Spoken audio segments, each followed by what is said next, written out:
Senhor esteja convosco. Ele está no meio de nós. Proclamação do Evangelho de Jesus Cristo segundo João. Glória a vós, Senhor.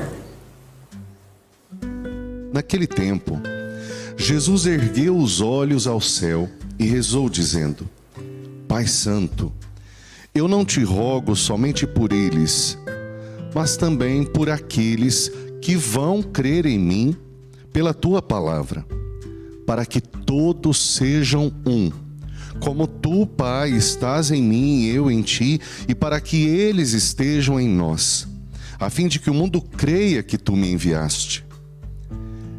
Eu dei-lhes a glória que tu me deste, para que eles sejam um como nós somos um, eu neles e tu em mim, para que assim eles cheguem à unidade perfeita, e o mundo reconheça que tu me enviaste, e os amaste como amaste a mim. Pai, aqueles que me deste, quero que estejam comigo onde eu estiver, para que eles contemplem a minha glória, a glória que tu me deste, porque me amaste antes da fundação do mundo. Pai justo, o mundo não te conheceu, mas eu te conheci.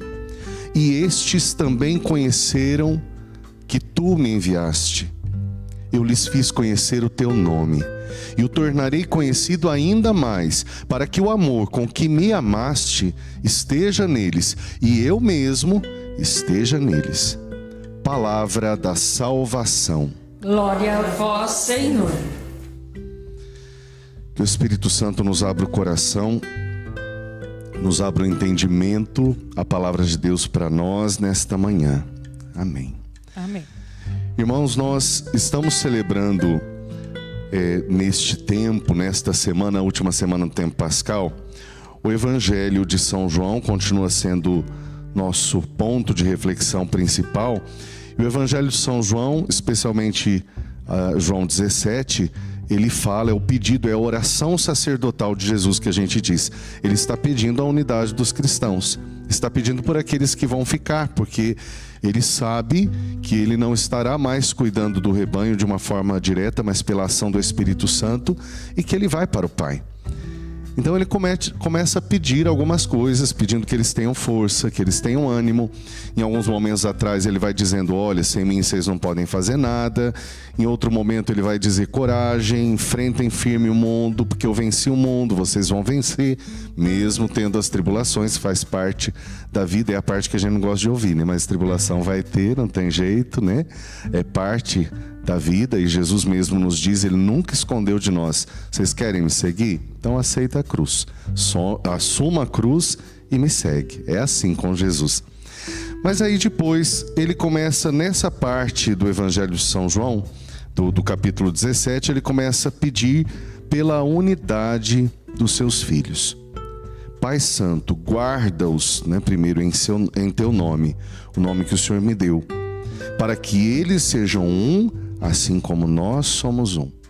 E mais no final vai dizer que a palavra vai ser confirmada por isso, que o mundo creia, que o mundo reconheça que tu me enviaste, ele diz para o Pai.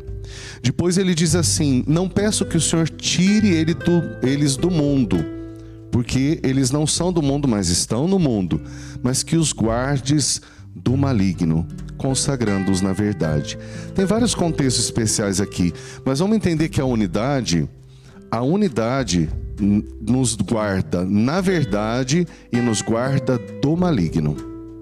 Quando a gente se dispõe a estar em unidade, isso primeiramente falando da vida da igreja, nós estando em unidade na vida da igreja, nós estaremos cada vez mais em unidade com a verdade, porque a verdade vai sendo guardada e vai sendo confirmada.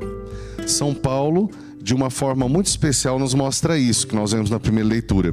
São Paulo, ele vai até os apóstolos depois da sua experiência de conversão, para com os apóstolos ele aprender aquilo que ele deveria dizer. Ele teve um encontro com Jesus, ele tinha aquela força de Deus, mas ele precisava falar em unidade com os apóstolos. Então ele esteve 3 anos com os apóstolos, com Pedro e os outros apóstolos, para que ele falasse na direção deles. A unidade ajuda a guardar a verdade, porque ninguém de nós é dono da verdade, mas a palavra de Deus é a verdade. E quando estamos juntos, Jesus está em nosso meio, Ele prometeu, nem onde dois ou mais estiverem unidos em meu nome, eu estarei com eles. Então, quanto mais unidos a palavra de Jesus. Também a unidade nos guarda do maligno, porque é sabido até no nosso dia a dia, a gente fala muito sobre isso, né? Juntos nós somos mais fortes, juntos nós conseguimos mais. E isso estamos falando primeiro no contexto da igreja. Hoje, quando fala, né, a gente vê que São Paulo, a palavra usada é essa mesmo, ele estava para ser despedaçado. Uma palavra forte, né? Ele estava para ser despedaçado. A gente lembra que existem muitos cristãos perseguidos, e naquele tempo eram perseguidos. Mas o que fazia com que eles enfrentassem a perseguição? Estavam unidos. Na verdade, se a gente levar isso para a igreja doméstica, que é a nossa família, também é a mesma coisa. Se a gente se mantém unido, a gente enfrenta qualquer coisa. Agora, se a gente se divide, a gente não subsiste. Um reino dividido não pode subsistir. Só que a unidade exige sacrifício. Não basta a gente só rezar, né? Rezar ajuda, fortalece, é fundamental. Mas só rezar sem fazer a nossa parte não tem jeito. Eu quero a unidade, mas não baixa a guarda. Quero a unidade, mas não consigo viver a humildade. Quero a unidade, mas eu não me disponho a ceder. Aí eu não consigo viver a unidade. E aí a gente pode correr o risco de achar os culpados. Enquanto a gente está achando o culpado, culpando o outro, ou achando que alguém está fazendo errado, sendo que a gente não se dispõe à unidade, o inimigo acha uma brecha e aí ele põe tudo a perder. Hoje nós somos chamados a nos perguntar o que a gente tem feito e qual a nossa disposição para a unidade. E pedirmos a Deus, pelo seu Espírito, que Ele nos mantenha unidos. Porque o Espírito Santo é aquele que dá vamos dizer assim, que ele entrelaça os corações. O Espírito Santo acalma, o Espírito Santo direciona. E Ele nos dá os dons para que a gente possa ser capaz de viver a unidade. O primeiro deles, e o que pode dar essa direção, é o temor a Deus. Porque se a gente tem temor a Deus, a gente se dispõe a amar o irmão mais e melhor. Por respeito, por convicção, por compromisso com o Senhor. Qual tem sido o nosso compromisso com Deus pela unidade? Então vamos hoje pedir: Senhor, me ajuda a ser instrumento de unidade na vida da igreja. Senhor, me ajuda a ser instrumento de unidade na minha família. A gente vê uma situação aqui de São Paulo que ele agiu com muita sabedoria. Ele estava num lugar que tinha fariseus e saduceus, numa disputa querendo condená-lo. Quando ele percebeu que um dos motivos da condenação tinha a ver com um grupo que era dos fariseus, do qual ele fazia parte, ele assume ali um lado, porque junto com um grupo ele era mais forte. Então ele não foi condenado. Os grupos começaram a se degladiar e por fim ele foi salvo daquele contexto. A gente precisa se perguntar, para a unidade a gente também precisa, não é a gente ser bonzinho com todo mundo. A unidade não é a gente ficar amiguinho de todo mundo. A unidade é a gente escolher de quem ser amigo. E a gente realmente, especialmente de Jesus e dos amigos de Jesus, a gente estar unido. Os apóstolos eram perseguidos, os cristãos eram perseguidos. Não tinha como eles estarem unidos a todos, porque tinha um grupo contra eles. Mas tinha como eles serem fortes estando unidos entre si. Que hoje a gente realmente peça ao Senhor sabedoria para escolher de que lado nós queremos estar. De que lado a gente quer estar. Se a gente perguntar, nós vamos dizer como Josué: eu e minha casa serviremos o Senhor. Mas qual a exigência para essa unidade? Eu estou disposto? Estou disposta a essa exigência? Tenho um pouquinho de medo? Posso ter? Então é fácil. O Espírito Santo, que é o amor de Deus, lança fora todo temor. Então nós temos a graça do Espírito Santo, e que essa unidade se faça pela graça do Espírito Santo. Pensa numa situação concreta hoje, lá na sua casa, lá na sua família. Pensa numa situação concreta. O que você precisa fazer hoje para manter a unidade? Talvez você precise fazer uma coisa muito simples: calar a boca.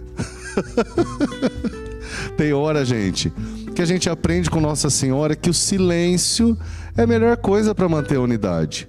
Padre, mas na hora eu não aguento. Então, se você não aguenta, você não vai manter a unidade. Aguenta. Espera, não é que você tem que calar para tudo não, viu? Não é vontade de Deus que a gente se cale para tudo. Mas a sabedoria de saber calar e saber falar. De que há um tempo para cada coisa. E de que se eu quero manter a unidade, eu tenho que me dispor ao sacrifício. Não é tanto sacrifício muitas vezes. Às vezes a única coisa que a gente vai sacrificar para manter a unidade é o nosso orgulho. E cá entre nós, ele merece um pouquinho de pancada, né? Porque o nosso orgulho precisa ser vencido. Que a graça de Deus nos ajude a viver com muito amor essa Semana da Unidade e que o Espírito Santo nos ajude a promover a unidade na nossa casa, na nossa família, na nossa igreja, nesses tempos tão extremos que nós estamos vivendo, em que se perde a unidade por pouca coisa, por ideias e não por causa de pessoas. Que a gente peça ao Senhor a graça de sermos o ponto de união. Nós nunca vamos pensar igual a todo mundo, mas nós podemos amar igual porque todos somos irmãos. Louvado seja nosso Senhor Jesus Cristo. Para sempre seja louvado.